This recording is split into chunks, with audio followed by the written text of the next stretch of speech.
ओरछा मध्य प्रदेश का वो स्थान जहां विश्व का एकमात्र ऐसा मंदिर है जहां प्रभु श्री राम की पूजा केवल ईश्वर के तौर पर नहीं बल्कि ओरछा राज्य के राजा के तौर पर होती है। कहा जाता है ना कि भगवान हमेशा भक्तों के अधीन होते हैं।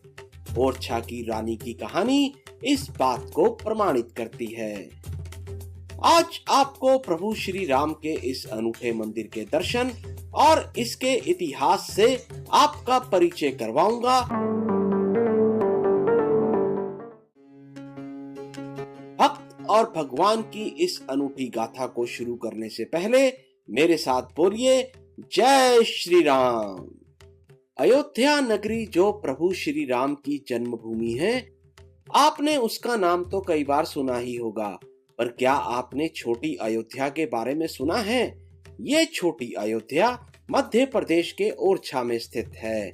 यही विश्व का एकमात्र ऐसा मंदिर है जहां प्रभु श्री राम की पूजा ओरछा के राजा के रूप में होती है, वो भी बकायदा महल के अंदर। इतना ही नहीं, ऐसा भी माना जाता है कि राम जी दिन में यहाँ रहते हैं और रात्रि विश्राम के लिए अयोध्या चले जाते हैं।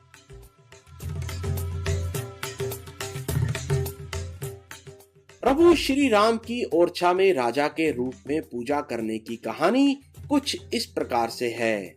ओरछा के राजा मधुकर शाहदेव श्री बांके बिहारी जी के अनन्य भक्त थे और उनकी पत्नी रानी गणेश कुंवरी प्रभु श्री राम की।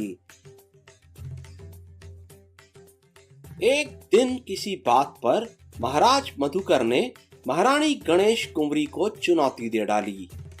तुम बहुत राम राम करती हो, तनिक अपने राम को बाल रूप में ओरछा लाकर तो दिखाओ, तो तुम्हारी भक्ति को माने। ये बात रानी के दिल को लग गई। इसमें कोई संशय नहीं था कि रानी की प्रभु श्री राम में अटूट आस्था थी। फिर क्या था, रानी चल दी अयोध्या नगरी की ओर। वहां उन्होंने कई दिनों तक उपवास तथा घोर तप किया, लेकिन परिणाम कुछ नहीं निकला। अंततः रानी सरयू में कूदकर जान देने पहुंच ही गई थी कि तभी प्रभु श्री राम प्रकट हुए और रानी की अगाध श्रद्धा देखकर ओरछा चलने के लिए तैयार हो गए। लेकिन ओरछा प्रस्थान करने से पूर्व प्रभु ने अपनी 3 शर्तें रख दी। तो क्या थी वो शर्तें?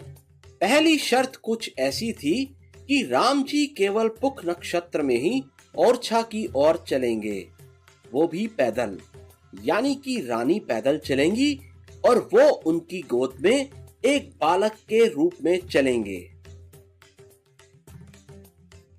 रामलला की दूसरी शर्त ये थी कि ओरछा में उनकी पूजा एक राजा के तौर पर होगी, यानी कि फिर राम जी ही ओरछा के राजा होंगे, महारानी के पति नहीं।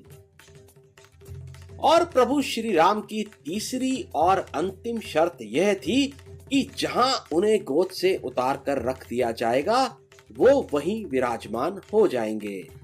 इस तरह से केवल पुख नक्षत्र में यात्रा करते हुए महारानी राम जी को अपनी गोद में लेकर 8 महीने और 27 दिनों में ओरछा पहुंच गईं।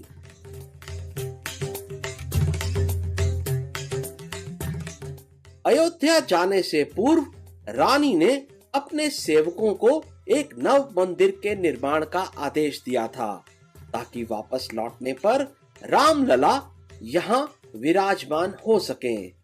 इससे पता चलता है कि रानी को अपनी भक्ति पर कितना दृढ़ विश्वास था। ओरछा में अपने महल में पहुंचते ही रानी ने राम जी को जैसे ही गोद से उतार कर रखा तो शर्त अनुसार वो वहीं विराजमान हो गए और इस प्रकार से महल के अंदर ही मंदिर की स्थापना हो गई।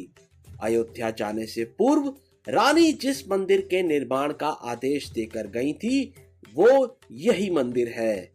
इस मंदिर को चतुर्भुज मंदिर के नाम से जाना जाता है।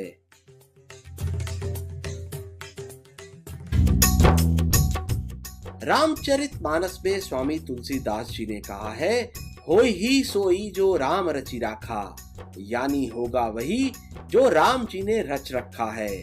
यकीनन रानी के साथ भी बिल्कुल वैसा ही हुआ जैसी प्रभु राम की इच्छा थी।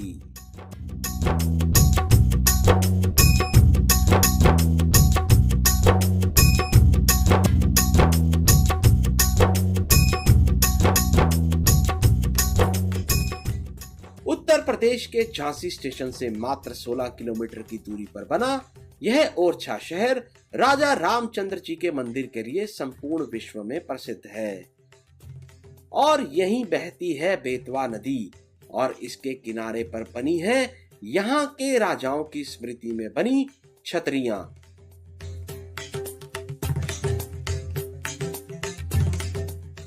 ये है चतुर्भुज मंदिर जो अभी आपको आगे से दिखाया था।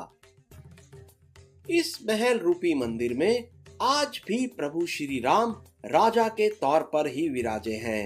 मध्य प्रदेश पुलिस यहाँ हर समय उनके दरबार में तैनात रहती है और हर बार पट खुलते और बंद होते समय गार्ड ऑफ ऑनर देती है। प्रभु श्री राम यहाँ लक्ष्मण जी, सीता जी, हनुमान जी, सुग्रीव, जामवंत और नरसिंह भगवान के साथ विराजे हुए हैं। मुख्य मूर्ति में राजा राम के दाहिने हाथ में तलवार है और वो पद्मासन की मुद्रा में विराजमान है।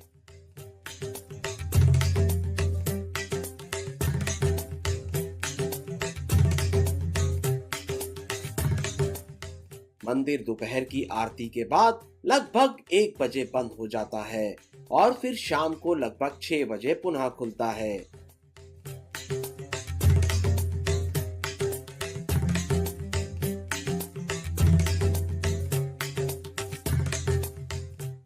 मंदिर परिसर में ऐसी कई सारी छोटी छोटी दुकानें हैं। यहाँ की पूरी सब्जी तो अत्यंत लाजवाब है और हाँ, यहाँ के स्वादिष्ट मिष्ठान खाना ना भूलें। उत्तर भारत में जिसे हम रायता बोलते हैं उसे यहाँ सन्नाटा बोलते हैं, है ना अजीब।